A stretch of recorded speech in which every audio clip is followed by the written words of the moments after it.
So first thing I want to tell you guys to do, if you haven't heard of the book Waking the Tiger by Peter Levine, I highly suggest that you read it. Whether you're into trauma and trauma release and understanding your traumatic experiences in more depth, or you're just a human on this planet, Peter Levine goes into an amazing breakdown of what happens to our bodies when we go through stressful encounters.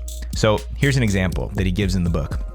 Pretend you're a gazelle and you're running on the savannah, and all of a sudden a cheetah jumps out and starts chasing you, and it's chasing you. You're running full speed, running for your life, and it grabs onto your hind legs, and you wriggle free and you wrestle with this cheetah for a few minutes, and you finally break free and you're able to escape, and you survive for another day. What happens in nature is the gazelle will go back to the pack and to the herd of gazelle, and you'll see him shaking, visibly shaking, like you would anybody who went through something suddenly traumatic, a human being or any animal. But the animal will shake and it'll process that energy.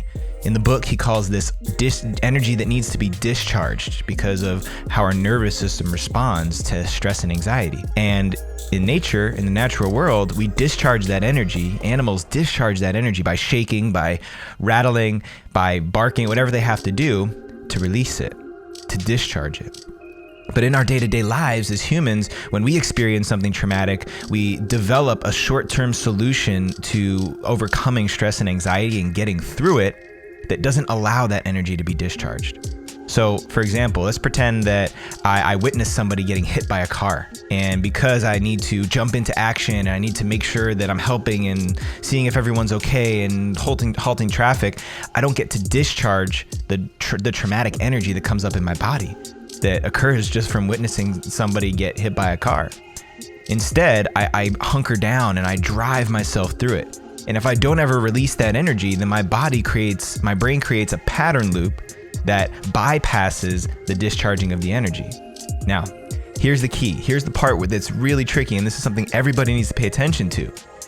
If I create that pattern in my brain, it could have happened when I was a kid, when I got lost at the zoo and my heart rate went up and my stress response engaged, and I was traumatized by that experience. But then I developed a pattern to get through the stress, and I never discharged that energy. 10 years later, when something completely unrelated to getting lost happens, triggers that same traumatic response, guess what my brain is going to do? My whole nervous system shuts down, and it starts to leapfrog past the discharging of the energy.